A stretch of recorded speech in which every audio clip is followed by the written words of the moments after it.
വിശാലിനിയുടെ നാളത്തെ എപ്പിസോഡിൽ വസുമതി ഭാമയോട് പറയുകയാണ്, നിന്റെ മകൻ്റെ വിവാഹ തീയതിയും മുഹൂർത്തവും പറഞ്ഞാൽ അന്ന് തന്നെ ഞാൻ എൻ്റെ മകൻ്റെയും രണ്ടാം കല്യാണം നടത്തുമെന്ന്.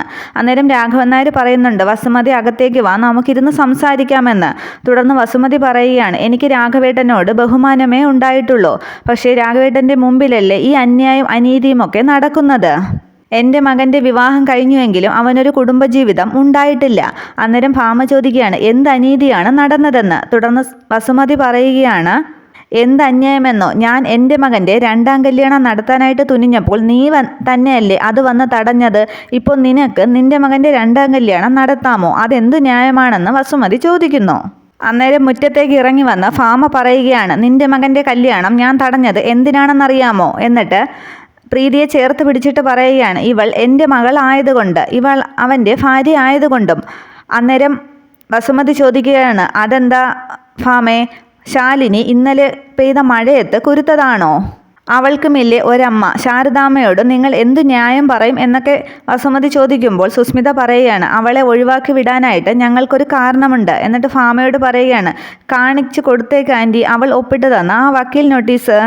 അന്നേരം കലിതുള്ളി വസുമതി പറയുകയാണ്, നീ ആരാടി ഈ വസുമതിയുടെ മുമ്പിൽ വന്ന് ചിലയ്ക്കാനായിട്ട്? നീ പറയുന്നതൊക്കെ തൊള്ള തൊടാതെ അങ്ങ് വിഴുങ്ങാനുള്ള പൂച്ചക്കുഞ്ഞു പോലെ ഇരിക്കുന്ന ഭാമയല്ല ഈ വസുമതി. ആവശ്യമില്ലാത്തടത്ത് അനാവശ്യമായി കമൻറ്റ് പറഞ്ഞാൽ അടിച്ച് കരണം പുകയ്ക്കും ഞാനെന്ന് സുസ്മിതയെ ചൂണ്ടി വസുമതി പറയുകയാണ്. അന്നേരം ആകെ ദേഷ്യം കൊണ്ടങ്ങ് കലിതുള്ളുകയാണ് ഭാമ. അന്നേരം വസുമതി എന്ന് ഉറക്കെ ഭാമ വിളിക്കുമ്പോൾ വസുമതി പറയുകയാണ്, ശബ്ദം ഉയർത്തേണ്ട ഭാമേ, ന്യായം എൻ്റെ ഭാഗത്താണ്. അല്ലെങ്കിൽ വിഷ്ണു പറയട്ടെ ശാലിനിയെ ഒഴിവാക്കാനുള്ള കാരണം എന്താണെന്ന്. അന്നേരം വിഷ്ണുവിനോട് ഭാമ, ഇവൾക്കൊന്നും മറുപടി കൊടുക്കേണ്ട ബാധ്യത ഞങ്ങൾക്കില്ലെന്ന് പറയുകയാണ്. അന്നേരം വസുമതി പറയുകയാണ്, ബാധ്യതയുണ്ട്. ഇവൾക്ക് വേണ്ടി നീ ഒരുക്കിയ കല്യാണ മണ്ഡപത്തിലേക്ക് ഞാനും വന്നതാണല്ലോ. അന്നാണ് ശാലിനിയും കല്യാണം കഴിച്ചുകൊണ്ട് വിഷ്ണു വന്നത്. കെട്ട് കഴിഞ്ഞതിൻ്റെ പിറ്റേന്ന് മുതൽ അവളുടെ താലി പൊട്ടിക്കാനായിട്ട് തുനിഞ്ഞിറങ്ങി നടക്കുകയാണ് ഈ പെണ്ണ്. അന്നേ നിങ്ങൾക്ക് ശാലിനിയെ ഇഷ്ടമല്ലായിരുന്നു. നിങ്ങൾക്കതിനു വേണ്ടി ഒരവസരം കാത്തിരിക്കുകയായിരുന്നു നിങ്ങൾ. വാഴനാരിൻ്റെ ബലമുള്ള നട്ടലുള്ള ഇവനാണെങ്കിലോ അതിനങ്ങ് വഴങ്ങിത്തരികയും ചെയ്തു എന്ന് വിഷ്ണുവിനെ നോക്കി പറയുകയാണ് വസുമതി. പിന്നെ ഡിവോഴ്സ് പെറ്റീഷനിൽ ഒപ്പിട്ടതിൻ്റെ കേസ്, അതാണെങ്കിലോ ചെറിയൊരു ചായക്കട നടത്തി ജീവിക്കുന്ന ശാരദാമ്മയുടെ കയ്യിൽ നിന്നും സർവ്വപ്രതാപിയായ ഭാമയ്ക്ക് അതൊക്കെ വാങ്ങിക്കാവുന്നതല്ലേ ഉള്ളൂ. ഇതുപോലുള്ളൊരു രാവണക്കോട്ടയിൽ വന്നുപെട്ട ഒരു പാവപ്പെട്ട പെൺകുട്ടിയെ ഒഴിവാക്കി വിടാനായിട്ട് നിങ്ങൾക്കൊക്കെ സാധിക്കും സത്യഭാമേ എന്നൊക്കെ ശാലിനിയെ ന്യായീകരിച്ച് ഒരുപാട് സംസാരിക്കുന്നുണ്ട് വസുമതി. ഇതിനൊക്കെ ഒരു മറുപടിയും പറയാതെ കേട്ടുകൊണ്ട് തന്നെ നിൽക്കുകയാണ് രാഘവൻ നായരും വിഷ്ണുവും പ്രീതിയുമൊക്കെ. ന്യായം തൻ്റെ ഭാഗത്തല്ലാന്ന് ഭാമയ്ക്ക് അന്നേരം മനസ്സിലാവുകയാണ്. പക്ഷേ ഒട്ടും വിട്ടുകൊടുക്കാതെ ഭാമ പറയുന്നുണ്ട്, ഞാൻ എന്തും ചെയ്യും. നിനക്കാണെങ്കിലോ എന്താണ് ചെയ്യാൻ പറ്റുക എന്ന് വെച്ചാൽ അതങ്ങോട്ട് ചെയ്ത് കാണിക്കുക. ഞാൻ ചെയ്ത് കാണിക്കാൻ തന്നെയാണ് പോകുന്നത്. അത് ഔദ്യോഗികമായിട്ട് അറിയിക്കാൻ തന്നെയാണ് വന്നത്. എന്നിട്ട് പ്രീതിയെ നോക്കി, അപ്പോൾ അമ്മ പോട്ടെ മോളെ എന്ന് പരിഹസിച്ച് നാക്കിയിട്ട് വസുമതി തിരിഞ്ഞു നടക്കുമ്പോൾ വിരഞ്ഞൊടിച്ച് വിളിക്കുകയാണ് ഭാമ. എന്നിട്ട് പറയുകയാണ്, എൻ്റെ മകൻ്റെ വിവാഹത്തിൻ്റെ മുഹൂർത്തവും തീയതിയുമൊക്കെ ഞാൻ നിന്നെ അറിയിക്കാം. അന്നേരം വന്ന് ഉണ്ടിട്ട് ഒരു ഉണ്ടിട്ട് പോയാൽ മതി. അന്നേരം വസുമതി പറയുകയാണ്, ആ ഒരില പൊതിച്ചോറാക്കി നിൻ്റെ മകൾ പ്രീതിയുടെ കയ്യിലേക്ക് കൊടുത്തുവിട്. എന്നിട്ട് സുസ്മിതയെ നോക്കി പറയുകയാണ്, ഈ നശൂലത്തിൻ്റെ കഴുത്തിൽ താലി കയറുന്നതിൻ്റെ അന്ന് തന്നെ സ്വന്തം മകളുടെ കഴുത്തിലെ താലിയും അങ്ങ് അറ്റുപോട്ടെ എന്ന് പ്രീതിയുടെ താലി പിടിച്ച് പറയുന്നുണ്ട് വസുമതി. എന്നിട്ട് കരയുന്ന പ്രീതിയെ നോക്കിയിട്ട് പറയുകയാണ്, കറികൾക്ക് ഉപ്പ് വേണമെന്നില്ല, കണ്ണീരുണ്ടാകുമല്ലോ കൂട്ടിന് എന്നൊക്കെ പറഞ്ഞിട്ട് വസുമതി അവിടെ നിന്നും പോവുകയാണ്. തുടർന്ന് പ്രീതി കരഞ്ഞുകൊണ്ട് മുകളിലേക്ക് കയറി ഓടുകയാണ്. എടീന്നും പറഞ്ഞ് വിഷ്ണു വിളിക്കാനൊക്കെ ശ്രമിക്കുന്നുണ്ടെങ്കിലും അതൊന്നും മൈൻഡ് ചെയ്യാതെ പ്രീതി അങ്ങ് മുകളിലേക്ക് പോയി കട്ടിലിൽ കമഴ്ന്ന് കിടന്നങ്ങ് കരയുന്നു. അത് കാണുമ്പോൾ സത്യഭാമയ്ക്കൊരു ചെറിയ വിഷമമൊക്കെ തോന്നുന്നുണ്ട്. തുടർന്ന് റൂമിലേക്ക് ചെല്ലുന്ന വിഷ്ണു പ്രീതി കിടന്ന് കരയുന്നത് കാണുമ്പോൾ അവളെ ആശ്വസിപ്പിക്കാൻ അകത്തേക്ക് കയറാൻ ശ്രമിക്കുകയാണ്. പക്ഷെ പെട്ടെന്ന് വിഷ്ണു അകത്തേക്ക് കയറാതെ തിരികെ അങ്ങ് പോകുന്നു. തുടർന്ന് സുസ്മിത ഭാമയോട് തിരക്കുന്നുണ്ട്, അവരെന്തെങ്കിലും കുഴപ്പമുണ്ടാക്കുമോ എന്ന്. ഇല്ല, മുള്ളിനെ മുള്ളുകൊണ്ടെടുക്കാൻ ഈ മോളുടെ ആൻറ്റിക്കറിയാം. മോളെ വിഷമിക്കണ്ട, മോള് ഫ്രണ്ട്സിനോടൊപ്പം പോയി അടിച്ചു പൊളിക്കാൻ നോക്ക് എന്ന് പറഞ്ഞ് സുസ്മിതയെ പറഞ്ഞു വിടുകയാണ് സത്യഭാമ. ഇതൊക്കെ കണ്ട് രാഘവൻ നായർ സ്വയം കരുതുകയാണ്, ഭാമേ, നീ എന്താണ് ചെയ്യുന്നതെന്ന് നിനക്കറിയില്ല. സ്വന്തം മകൻ്റെ ജീവിതത്തിനൊപ്പം മകളുടെ ജീവിതം കൂടി നീ തകർക്കുകയാണ്. തുടർന്ന് കാണിക്കുന്നത് അമ്പലത്തിൽ നിന്ന് തൊഴുതു പ്രാർത്ഥിക്കുന്ന ശാലിനിയാണ്. വിഷ്ണുവേട്ടനെ എന്നിൽ നിന്നും അകറ്റരുതേ ദേവി, ആ സ്നേഹം ഞാൻ അറിഞ്ഞു തുടങ്ങിയിട്ടേ ഉള്ളൂ. വിഷ്ണുവേട്ടൻ മറ്റൊരു പെണ്ണിൻ്റെ കഴുത്തിൽ താലി കെട്ടുന്നത് എനിക്ക് സഹിക്കാൻ പോലും പറ്റില്ല. പക്ഷെ ഞാൻ കാരണമാണ് ഇതിനൊക്കെ സാഹചര്യമുണ്ടാക്കിയതും. ഞാൻ സത്യം തുറന്നു പറഞ്ഞാൽ അതൊക്കെ അവസാനിക്കും. എന്നാൽ അർജുനേട്ടൻ്റെയും പ്രീതിയുടെയും കുഞ്ഞിന് അന്നേരം ആയുസ്സുണ്ടാകില്ല എന്നൊക്കെ പ്രാർത്ഥിക്കുകയാണ് ശാലിനി.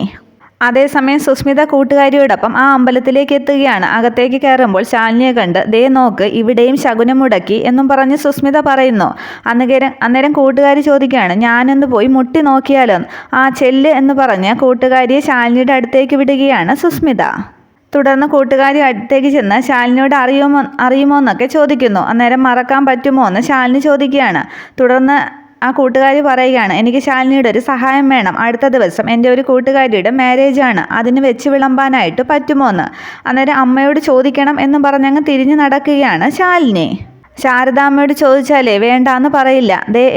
എനിക്ക് ശാരദാമ്മയ്ക്ക് വളരെ വേണ്ടപ്പെട്ട ഒരാളാണ്, ദാ അവിടെ നിൽപ്പുണ്ട് എന്ന് പറഞ്ഞ് ശാലിനിയെ പിടിച്ച് സുസ്മിതയെ കാണിക്കുകയാണ് ആ കൂട്ടുകാരി.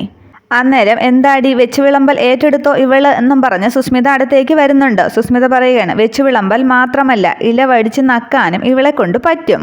വിഷ്ണുവേട്ടൻ്റെ ജീവിതത്തിലേക്ക് നുഴഞ്ഞു കയറി അട്ടയാണിവൾ, അത് തോണ്ടിയെടുത്ത് കളയാനായിട്ട് ഞാൻ ഒരുപാട് സമയമെടുത്തു എന്നൊക്കെ പറഞ്ഞ് ശാലിനിയെ അധിക്ഷേപിച്ച് ഒരുപാട് സംസാരിക്കുകയാണ് അന്നേരം സുസ്മിത. അട്ടയെ പിടിച്ച് മെത്തേ കിടത്തിയാൽ അത് കിടക്കില്ല. വീണ്ടും അത് പൊട്ടക്കുളത്തിലേക്ക് തന്നെ. സിവിൽ സർവീസ് കൊതിച്ചു നടക്കുന്ന ഇവളുടെയും അവസ്ഥ അതുതന്നെയാണ്. ഇവൾക്കുള്ള സിവിൽ സർവീസ് എച്ചിലെടുക്കുന്ന അടുക്കളയാണ് എന്നൊക്കെ പറഞ്ഞ് ആകെ പരിഹസിക്കുകയാണ് സുസ്മിത അന്നേരം ശാലിനിയെ. അത്രയൊക്കെ പറഞ്ഞ് കൂട്ടുകാരിയും വിളിച്ചുകൊണ്ട് സുസ്മിത തിരിഞ്ഞു നടക്കുമ്പോൾ വിരൽ ഞൊടിക്കുകയാണ് ശാലിനി. അന്നേരം എന്താടിയെന്നും പറഞ്ഞ് സുസ്മിത തിരിഞ്ഞു നിൽക്കുന്നു. അന്നേരം ശാലിനി പറയുകയാണ് ഇത്രേ ഉള്ളൂ സുസ്മിതയെ, ഞാനൊന്ന് വിരൽ ഞൊടിച്ചാൽ നീ അവിടെ നിൽക്കും. ഇപ്പോഴും സുസ്മിതയ്ക്ക് ഒരുപടി മേലെ തന്നെയാണ് ശാലിനി. പിന്നെ ചായക്കടക്കാരിയുടെ മോള് എന്നുള്ള ലേബല് ഞാനങ്ങ് മാറ്റി. സത്യഭാമയുടെ മകൻ വിഷ്ണുവിൻ്റെ ഭാര്യ, നീ ആക്രിക്കടക്കാരൻ്റെ കൊച്ചുമോളും. അന്നേരം സുസ്മിതയുടെ കൂട്ടുകാരി ആക്രിക്കടയോ എന്ന് ചോദിക്കുന്നുണ്ട്. വിഷ്ണുവേട്ടൻ എൻ്റെ കഴുത്തിൽ താലി കെട്ടാൻ പോവുകയാണ്, പിന്നെ നീ എന്ത് കണ്ടിട്ടാടിയെന്ന് ചോദിക്കുമ്പോൾ ശ്രീകോവിൽ കാണിച്ചിട്ട് ശാലിനി പറയുകയാണ് ദാ അവിടെ നിൽക്കുന്നത് കല്ലല്ല എന്നുണ്ടെങ്കിൽ ഞാൻ പറയുന്നതൊക്കെ നടന്നിരിക്കും. പിന്നെ ഡിവോഴ്സ് പെറ്റീഷനിൽ ഒരു ഒപ്പുകൊണ്ടൊന്നും വിടർത്താവുന്നതല്ല ഞാനും വിഷ്ണുവേട്ടനും തമ്മിലുള്ള ബന്ധം. നീ ഇപ്പോൾ ചെല്ല്, ചെയ്ത പാപങ്ങൾക്ക് മാത്രമല്ല ചെയ്യാൻ ഉദ്ദേശിക്കുന്ന പാപങ്ങൾക്ക് കൂടി മാപ്പിരക്കാൻ, അല്ലെങ്കിൽ ശിക്ഷ ഭീകരമായിരിക്കും. ദൈവത്തിൻ്റെ അല്ല ഈ ശാലിനിയുടെ എന്ന് പറഞ്ഞ് ശാലിനിയെ ആകെ സുസ്മിതയെ ആകെ പേടിപ്പിക്കുകയാണ് ശാലിനി അന്നേരം. ശാലിനിയുടെ പറച്ചിലും ഭാവത്തിലുമൊക്കെ നന്നായി പേടിക്കുന്നുണ്ട് സുസ്മിത. അന്നേരം ശാലിനി പോയ ശേഷം കൂട്ടുകാരി ചോദിക്കുന്നുണ്ട് എന്താടി അവൾ ആക്രിക്കടയുടെ കാര്യം പറഞ്ഞത് എന്താന്ന് വീണ്ടും. അന്നേരം ആയി ദേഷ്യപ്പെട്ടങ്ങ് നടന്നു പോവുകയാണ് സുസ്മിത. തുടർന്ന് കാണിക്കുന്നത് ശാരദാമ്മ ഗോപാലകൃഷ്ണനെ ഹോസ്പിറ്റലിലേക്കൊന്നും കൊണ്ടുപോയത് ഒരു വൈദ്യൻ്റെ അടുത്തേക്കാണ്. അന്നേരം വൈദ്യനോട് ഗോപാലകൃഷ്ണനെ അവിടെ കിടത്തിയിരിക്കുകയാണ്. വൈദ്യനോട് കാര്യങ്ങളൊക്കെ തിരക്കുമ്പോൾ വൈദ്യൻ പറയുന്നുണ്ട് ഒരുതരം കളനാശിനിയാണ് ഉള്ളിൽ ചെന്നിരിക്കുന്നത്, ജ്യൂസിൽ കലർത്തി കൊടുത്തത് കൊണ്ടാണ് സ്മെല്ലൊന്നും ഉണ്ടാകാതിരുന്നത്, നേർപ്പിക്കാതെ കൊടുത്തിരുന്നെങ്കിൽ അവയവങ്ങളൊക്കെ പോയേനെന്ന് വൈദ്യർ പറയുന്നുണ്ട്. തുടർന്ന് എന്താ ചെയ്യാൻ പറ്റുക എന്നൊക്കെ ശാരദാമ്മ ചോദിക്കുന്നുണ്ട്. അന്നേരം എന്നെ കുറ്റം പറയാതിരിക്കാൻ വേണ്ടിയിട്ടാണ് ഞാനിതൊക്കെ പറഞ്ഞത്, ആളിൻ്റെ ജീവന് വരെ ആപത്താണ് എന്നൊക്കെ വൈദ്യർ പറയുന്നുണ്ട്.